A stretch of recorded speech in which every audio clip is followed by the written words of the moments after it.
Hello, world, and welcome to the first episode of Becoming a Software Engineer. My name is Mike Kang, and in this episode, we are going to do a little bit of introduction about myself and then go over three of the most popular advice that is given to aspiring junior developers, why I think they are more nuanced than most people imagine, and why you should be careful when you hear these types of advices, how to move forward with your career and whatnot. So without further ado, let's get it rolling.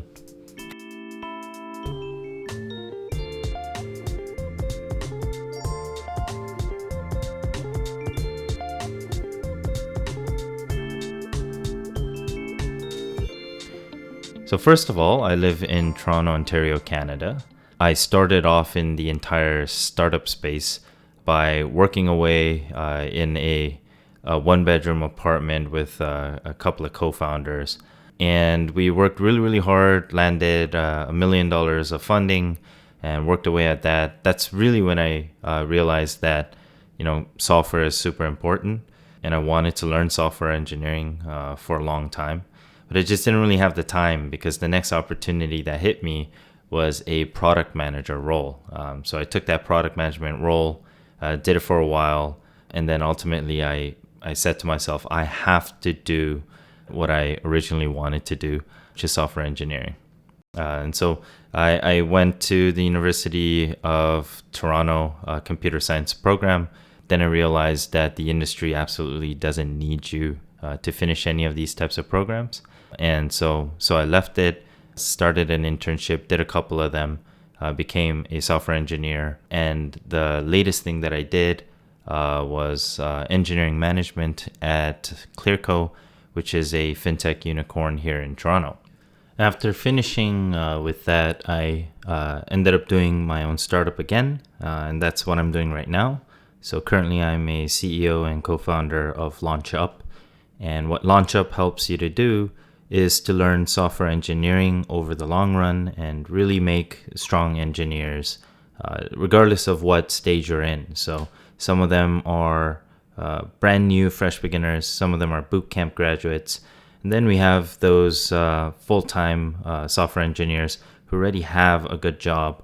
They're already in a unicorn. They like their work, but they've been plateauing for a while and they want to move on up. And so we really help with all things software engineering and learning put together. So during my time as an engineering manager, I had a chance to interview so many candidates, interns, juniors, intermediates, seniors, you name it. And I thought it was really interesting because, it wasn't a long time ago when I was on the other side of the fence. And I remember how scary it was for me and whatnot. And reflecting back to that moment when I was the candidate, it was such a frustrating experience because nobody would tell me about how things work. What are the inner workings? How do people feel about, let's say my degree or my boot camp or my self-study or whatnot? And there's so much that I want to share. But of course, in this episode, we don't want to keep it too long. And so for this episode, I really wanted to focus on, the most common question that I've been getting, which is, I just graduated from a boot camp, or I have been self-studying for quite a while now, and I don't have a job. What should I do? So this is a super interesting situation that a lot of folks seem to be finding themselves in. I have actually spoken to more than 100 bootcamp graduates of various different types of bootcamps. And the common theme that I see is that, they felt that they're going to get a job after graduation, or at least if, they had a certain amount of confidence walking in. And that, by the time they graduated and they looked at how their cohorts were doing, along with, how they were doing, it was a totally different story for them. And, they tried, but it didn't work out. So let me give you an example of what trying looks like for, the more than 100 people that I spoke to. So number one form of trying that all the boot camps would encourage is for you to apply. just apply to as many different things as possible. If you can, just apply to like 200 different roles. If the role is too advanced, doesn't matter, just apply, because this is kind of like a numbers game. So this is one of the pieces of advice that folks share, and I can talk about if I agree with this or not a little bit later. But moving on to another piece of advice that folks share is to do a lot of Leetcode. And so I've seen a lot of folks that have been kind of mindlessly crunching away at the Leetcode questions. And frankly, a lot of the folks that I speak to haven't been making enough progress, and they know it deep down inside, and it manifests in the form of them quitting. They stop doing it because they internally know that they're not making enough progress. And then finally, the last piece is to make personal projects. And so the idea is like, make a better portfolio for yourself by making many different projects. And, this is going to help to really get the eyes of the recruiter or get the eyes of the engineering manager. So let us try to talk about the very first one, which is applying massively, to a really, really broad set of companies and hoping that something sticks on the wall. So I wouldn't say that this is like the absolute worst thing to do. I mean, the worst would be to not do anything at all, but it is often not the best use of time. And the reason why is that the recommendation of asking somebody to massively apply is removing the most important aspect, which is the learning aspect. Every time you do an action, what you're really supposed to do is you're supposed to learn from that action. You get that empirical data from the world telling you that, for example, your resume is good enough to get into an interview round. That if your resume was good enough, but you're fundamentally not good at interviewing, that your coding needs to be improved. If you know that your coding is great, but you're still not passing the technical rounds, it's likely that your communication during your coding round needs to be improved. And so at every given point, when you look at the quote unquote, point of failure, you're supposed to get some form of learning out of it. But when you tell somebody to massively apply, you're usually getting them into the zone of, I want you to be entirely numbed down and entirely insensitive to the data points that are actually important for you to be sensitive about. So really, I don't want folks to ignore that, let's say 200 places are all rejecting this application. I actually want people to hone in on it. So let's just think about it for a second. What do these places know about me? Well, all they have is a resume, maybe a cover letter, and maybe a message that you shot off on LinkedIn. And so some combination of that, and mostly I would say it's the resume, some combination of that is not sufficient.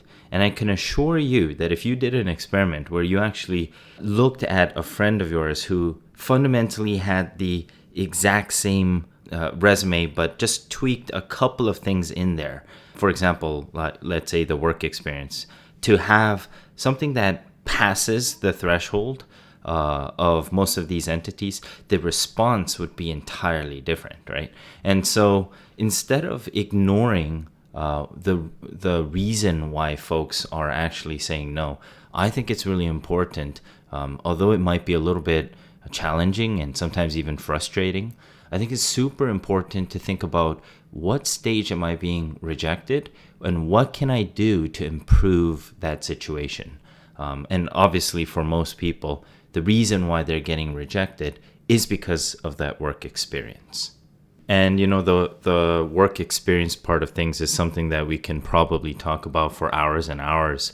When you don't have work experience, yet the whole world wants you to have work experience, it's the famous conundrum of you need work experience to get work experience. So how do you break the cycle? And of course, and I'm actually just going to jump to the third point because it leads into it really well. The building of personal projects is what many folks will suggest. It's not necessarily bad advice, but the way I have seen it being done wasn't so optimal. So that's one point that I want to touch on. There's really no use in making too many personal projects. First, it's really important to think about, why do you want to do a personal project? Why do you want to signal that you have work experience? So instead of thinking about what we can do, let's start immediately from the other side of the spectrum. So let's think about the engineering manager's point of view, and let's think about the recruiter's point of view. They want to hire somebody who has worked on something complex enough, because that would mean that they're probably going to be good problem solvers. If you get a candidate that is a good problem solver, a candidate that can really learn whatever that needs to be learned to perform the task at hand and get a business objective out of it, then you're going to get results. And it's incredibly hard to find good problem solvers. And it's also incredibly hard to find the right signals that show that this person is likely a good problem solver. And so without any work experience whatsoever, there's absolutely no faith that this person would have worked on some form of a complex project. And so since we don't have that, our next best alternative is oftentimes to do our own project. But we need to be very careful about the manner in which how we're doing our projects. So number one, are you essentially putting a project on your resume where you didn't really make much of it? Maybe it was just something that your group made. Maybe it was just something that was, I've seen some bootcamps even template projects, and trust me, recruiters know, and that's actually such a big red flag, right? Or are you doing a personal project of your own? Well, of the three, obviously the personal project of your own is the best, but your own personal project is lacking in one very, very important aspect that of course is really hard for you to line up. And that aspect is the idea that you might have gotten quite a lot of mentoring and learning from working with more seasoned developers. And so if it were up to me, and if you can, I would much rather have folks work on open source projects, because that increases the chance of having their code reviewed by somebody more senior than them. And of course, that iteration of constantly coding and having your code reviewed is really the only way to start making progress and getting better as a developer. It's just like writing. How else are you going to get good at writing? You would have to read other people's better writing than yours. You'd have to write a lot, and in the beginning, you're not going to be good at writing. And then you're going to need to write and get critiques and reviews from people who are better than you at writing. And you're going to have to rinse and repeat many, many times. So the question is, will a person be great at writing because they just sat down and started writing? They don't really read other people's books where the authors are better than them. They don't really get any criticism on their own writing. They just write what they want to write. And, they go out there and say, I wrote 8 books. I don't think you would think that them writing 8 books is a signal that they're a good writer, right? And so what you really want to maximize on is to say, no, not 8 books, but I did work on this one book where I would write the same paragraph 8 times, and this great writer would come along and say, hey, you should reconsider how you're writing this paragraph. And why are you writing the paragraph here instead of on that other chapter? And have you thought about writing in an entirely different way put together? How about writing like this? And that kind of comment, that kind of criticism is incredibly important in the learning process. So, when recruiters and engineering managers look at your work experience, what they're trying to look at is they're trying to see if you've had growth. And if you worked in a strong team with good mentoring, you must have had good growth. And I would love to pick up on a junior who, has great growth and continue to, help that growth out. And so, again, it's not about making many, many multiple projects that are all extremely easy and simple. If you just keep doing a CRUD app 20 times. You might as well do it 2 times and stop, because how many more times are we going to make the same CRUD app, right?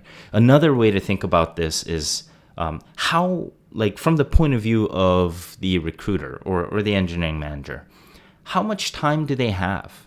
How much time do they have when they're looking at an applicant? You got a wave of applicants, like thousands of applications coming in per resume.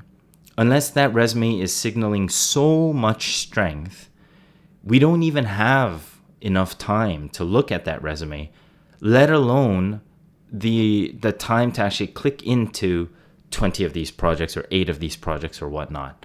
In fact, let me present to you an even greater metagame. If a sufficient number of bootcamp graduates make projects that are not so great, then what you're going to end up with is a situation where every single time somebody clicked into a project, that manager has had a bad signal and the project ended up being not so great. And then they ended up wasting their time looking at the project. And if that if that miss rate was sufficiently high enough, they will start not even clicking into the project themselves. And so what you want to do is not say, hey, here's these 8 projects and I don't know which one you want to click into. What you want to do is you want to say, hey, here's this one project. I worked with the senior developer of so-and-so. I worked with the engineering manager of so-and-so. One way to do this, obviously, is open source, but there are other ways that you can do that. And then what you want to say is, and then I got to learn a lot of full stack engineering. I implemented this, I implemented that. We had to have payments, and so I implemented Stripe. That taught me a lot about maybe a database, schema migrations, whatnot. And so you now have something you can talk about. It signals that you went deep. It signals that you must have grown because you had folks that actually worked with you, and that you're not a person that just kind of wrote in their own diary with nobody else, reading what you wrote and critiquing it so that you can become a better writer. And the final piece that I didn't expand upon yet is the advice to just do a lot of Leetcode questions. So first of all, it's always good to be programming, and doing Leetcode questions is obviously one form of programming. And again, it's going to be far better than nothing. But the problem with this idea of doing a lot of Leetcode questions is that, once again, we are almost encouraging folks when we say things like, hey, you should do a lot of Leetcode questions. We're encouraging them to do a lot in terms of the quantity, and perhaps unintentionally making an implicit suggestion that we can stay away from the active learning state, and then go almost into some form of a passive learning state, where through osmosis and kind of mindlessly doing lots of questions, you would learn to become a better developer. So there's obviously a few things that is wrong with that. For one thing I've found is I've found lots of folks doing Leetcode questions because they're either their mentor or their bootcamp, or just some videos that they watch on YouTube tell them to do this. But unfortunately, if you're actually getting, a much more specific honed advice to your current stage and your current skill level, there's actually a time frame when Leetcode questions are particularly good. To kind of dumb it down, I would say that once you have strong programming intuition, that's when it makes sense to start thinking about, okay, you don't really have too much difficulty implementing things in a brute force way. How could you implement it in a more efficient way? And of course, before you even do the questions, you would want to learn conceptually what are the different new tools that will help you to, when you select them in the right context, achieve the more efficient state. And of course, like, there's an entire nuanced sequential learning that needs to happen. You need to know the theory, you need to try it out, then you need to practically know it, then you need to be fast at it, then you need to make sure that you are good at diagnosing what situation calls for which tools and whatnot. And so there's no version of doing a lot of Leetcode questions where you will actually benefit, unless you are now at the stage where that is perfect for you to do Leetcode questions. And I genuinely have not seen many people at that stage, particularly when they are having a hard time finding their first job. A lot of times, one thing I find is that they're generally not strong enough in terms of their overall programming intuition, and also that they're not quite strong enough in terms of just, full stack development overall. And so if you've become sufficiently, and I know it's kind of hard in a single podcast to talk about what sufficient means, but if you've sufficiently become good enough in the world of programming intuition and full stack development, that's a really good moment for you to then start thinking, okay, maybe I should learn a little bit about data structures and algorithms, learn some new concepts, and then learn it in a practical way by actually coding it out and whatnot. Again, that's, you would never ask somebody to start with that, and you would sequence it when it makes sense. And I think the biggest mistake that I see is that folks are sequencing this far too early. So it's kind of almost like a blanket, a robotic advice of just, hey, you do a lot of questions. And if you look at the people who give this advice, it's actually not a very empathetic advice, because they tend to be far more advanced, and they are in the zone of doing lots of Leetcode. And so what they start saying is, they start giving a lot of advice, sometimes with an absolute pure heart, but still they're giving advice that is actually pertinent to themselves and not to the person at hand. So before you take that advice from someone, you should really think, hey, have you seen what stage of coding I'm at? Did you try pair programming with me for a couple of hours? And if you have, and you think that it's, a good moment for me to start doing things like, studying data structures and algorithms, then yeah, maybe I'll try it at that moment. But certainly it doesn't necessarily mean that, you finish a bootcamp course and the first thing that you want to do is to, mindlessly do a lot of Leetcode questions. You certainly don't want to do that. I would strongly suggest that you spend more time coding.